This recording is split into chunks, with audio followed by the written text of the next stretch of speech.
Hello dear students, अपन पढ़ रहे थे चैप्टर नंबर 12 प्रकाश की प्रकृति, नेचर ऑफ लाइट। और आज अपन पढ़ने वाले हैं एक इंपॉर्टेंट डेफिनेशन, तरंगागर। बेटा जी, बोर्ड के अंदर तरंगागर की डेफिनेशन अक्सर पूछी जाती है, तो आपको याद रखनी चाहिए कि तरंगागर की डेफिनेशन क्या होती है। देखिए जेंटलमैन, होता क्या है तरंगागर। देखो, प्रकाश स्रोत से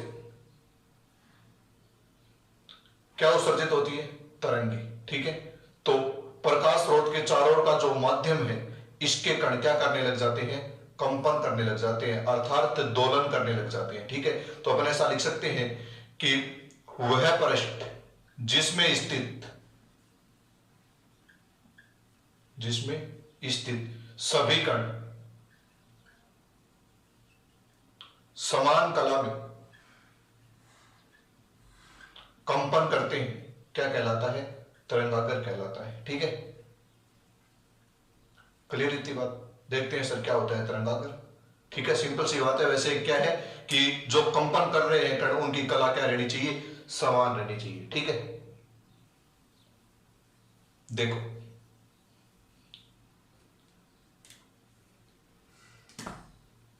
ये मान लीजिए कोई प्रकाश स्रोत है। ठीक है, इससे ऐसे वेव उत्सर्जित हो रही है। ठीक है, ये वेव है, इधर भी वेव है। ठीक है, ये क्या है? वेव। ठीक है, अब देखो इतनी डिस्टेंस पे, मान लीजिए यहां से यहां तक ट्रेवल करने में टी टाइम लगता है, और ये डिस्टेंस कितनी है? अक्स। यहां से यहां पर ट्रेवल करने में कितना टाइम लगता है? टी। और ये डिस्टेंस कितनी है? अक्स। ठीक है, क्लियर इतनी बात? अगर मैं इन सबको मैच कर दूं ऐसे, ठीक है, तो ये जो बना है इसको क्या कहते हैं सर? तरंगागर कहते हैं। क्या कहते हैं? तरंगागर। इसलिए तरंगागर की एक डेफिनेशन ये भी हो सकती है कि समान कला में कंपन करने वाले, समान कला में कंपन करने वाले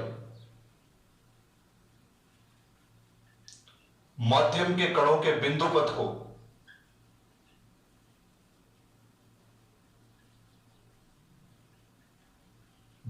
को क्या कहते हैं? तरंगागर कहते हैं। सिंपल सी डेफिनेशन है। ठीक है, बस मेन बात यही है कि जो कण है उनकी कला क्या रहनी चाहिए? समान रहनी चाहिए। ठीक है सर, देखिए अपन ने क्या लिखी है डेफिनेशन कि समान कला में कंपन करने वाले कणों की निधि को क्या कहते हैं? तरंगागर कहते हैं। या फिर ऐसा कह सकते हैं अपन कि वह तल जिसमें स्थित प्रत्येक कण समान कला में कंपन करता है, क्या कहलाता है? तरंगागर कहलाता है। ओके जेंटलमैन, अब देखिए तरंगागर सामान्यतः तीन प्रकार के होते हैं। नंबर फर्स्ट गोलीय तरंगागर, नंबर सेकंड बेलनाकार तरंगागर, और नंबर थर्ड समतल तरंगागर। ठीक है, देखिएगा अगर प्रकाश स्रोत बिंदुवत है, ठीक है, कैसा है? बिंदुवत, तो अपन ऐसा लिख सकते हैं कि बिंदुवत प्रकाश स्रोत से उत्सर्जित तरंगागर कैसा होता है?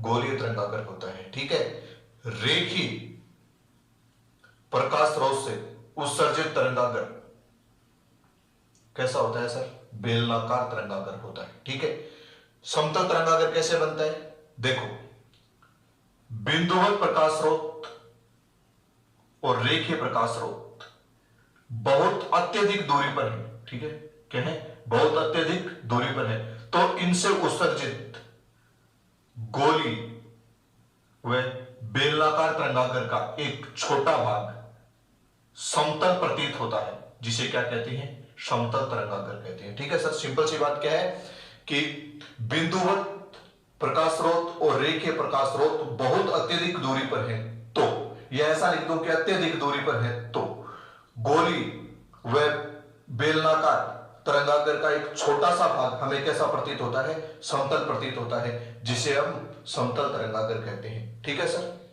ओके।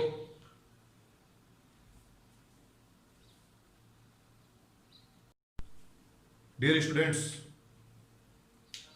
पढ़ते हैं हाइगेन के द्वितीय तरंगिकाओं का सिद्धांत। एक इंपॉर्टेंट कंसेप्ट है इस चैप्टर का। देखिए सर क्या है हाइगेन का द्वितीय तरंगिकाओं का सिद्धांत। देखो क्या कहा था हाइगेन ने कि प्रत्येक प्रकाश स्रोत से प्रकाश तरंगागर के रूप में चलता है, जिसे क्या कहते हैं? प्राथमिक तरंगागर कहते हैं। ठीक है सर, ये क्या है? ये भी एक प्राइमरी वेव फ्रंट है। ठीक है, अब देखो नंबर 2 पॉइंट क्या है कि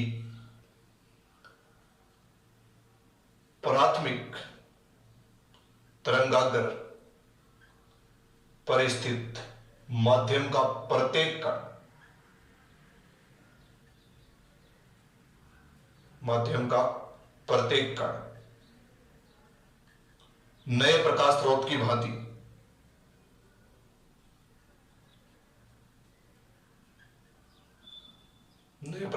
की भांति कार्य करता है।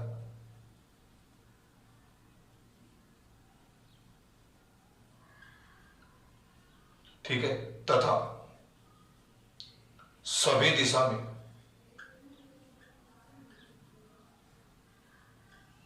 तरंगों का उत्सर्जन करता है,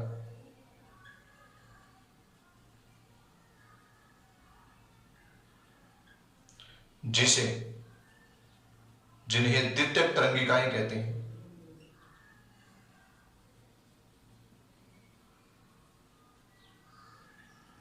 यह तरंगिकाएं प्राथमिक तरंगों की चाल से आगे बढ़ती है। कहने का मतलब यहां पर जो वेव की स्पीड होगी वही इनकी वेव की स्पीड होगी। ठीक है सर, देखो अपन क्या करेंगे कि अपन ने मान लिया कि ये क्या है, बिंदुवत प्रकाश स्रोत है, तो इससे उत्सर्जित तरंगागर क्या होगा सर, गोलीय तरंगागर होगा। तो अपन ने ये बना दिया गोलीय तरंगागर। ठीक है सर, और इसको नाम क्या दे दिया, ईपी।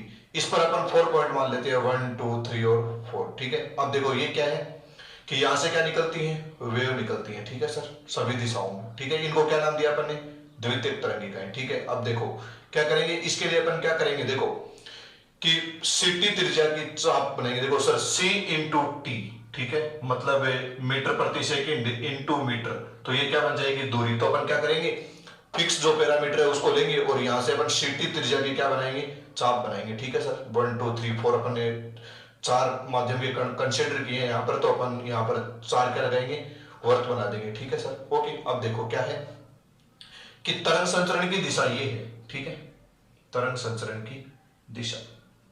अब देखो हाइगेन ने क्या कहा था कि अगर आप एक ऐसा पृष्ठ बनाओ, ठीक है, जो इन द्वितीयक तरंगिकाओं को क्या करे, स्पर्श करते हुए, ठीक है, जा रहा हो, तो इसका नाम हो जाएगा सर द्वितीयक तरंगागर। ठीक है, ए डैश बी डैश। परंतु इसको ऊपर पीछे की ओर बनाए तो भी एक पृष्ठ बनता है, A double dash B double dash. ठीक है, तो ये भी क्या है, एक तरंगागर है, परंतु इसको हाइगेन ने कंसीडर नहीं किया था, उसने केवल इसी को तरंगागर माना था। ठीक है सर, क्लियर इतनी बात, ओके। तो नंबर 3 पॉइंट क्या लिखेंगे, नंबर 3 पॉइंट अपन ये लिखेंगे कि किसी क्षण द्वितीयक तरंगिकाओं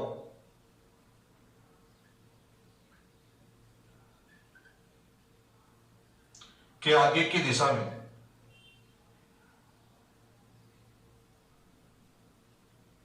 खींचा गया उभयनिष्ठ स्पर्श रेखीय पृष्ठ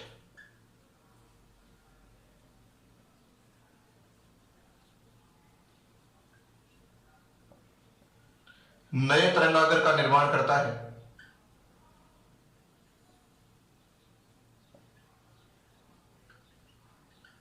जिसे द्वितीयक तरंगागर कहते हैं। ठीक है, जिसे द्वितीयक तरंगागर कहते हैं। ठीक है, लास्ट एंड फाइनल पॉइंट क्या लिखेंगे, वह दिशा जिसमें तरंगागर संचरित होता है क्या कहलाती है, किरण कहलाती है। ठीक है सर, और किरण जो होती है सदैव तरंगागर की क्या होती है, लंबवत होती है। समांगी माध्यम में प्रकाश किरण सदैव क्या होती है, तरंगागर की लंबवत होती है। ओके जेंटलमैन, 4 पॉइंट है, आपको याद रखनी है ये बातें, आगे अपन काम में लेंगे। देखिएगा क्या है कि प्रत्येक प्रकाश स्रोत से प्रकाश तरंगागर के रूप में चलता है, जिसे क्या कहते हैं, प्राथमिक तरंगागर कहते हैं। प्राथमिक तरंगागर पर स्थित प्रत्येक कण नए प्रकाश स्रोत की भांति कार्य करता है तथा सभी दिशाओं में तरंगों का उत्सर्जन करता है, और उसे क्या कहते हैं, द्वितीयक तरंगिकाएं कहती है। किसी क्षण द्वितीयक तरंगिकाओं के आगे की दिशा में, देखो सर ये प्रकाश किरण संचरण की दिशा है, पीछे वाली दिशा नहीं मानी जाएगी, आगे की दिशा में खींचा गया उभयनिष्ठ स्पर्श रेखीय पृष्ठ नए तरंगागर का निर्माण करता है, जिसे क्या कहते हैं, द्वितीयक तरंगागर कहते हैं। और वह दिशा जिसमें तरंगागर गमन करता है क्या कहलाती है, प्रकाश किरण कहलाती है। ठीक है, और समांगी माध्यम में, ये लिख लेना सर कि समांगी माध्यम में प्रकाश किरण सदैव तरंगागर की क्या होती है, लंबवत होती है। ये 4 पॉइंट है। नेक्स्ट वीडियो में अपन पढ़ेंगे हाइगेन के तरंग सिद्धांत द्वारा प्रकाश के अपवर्तन और परावर्तन की व्याख्या, जहां से अक्सर एग्जाम में क्वेश्चन आते हैं। थैंक यू दोस्तों, देखते रहिए पारिक फिजिक्स का।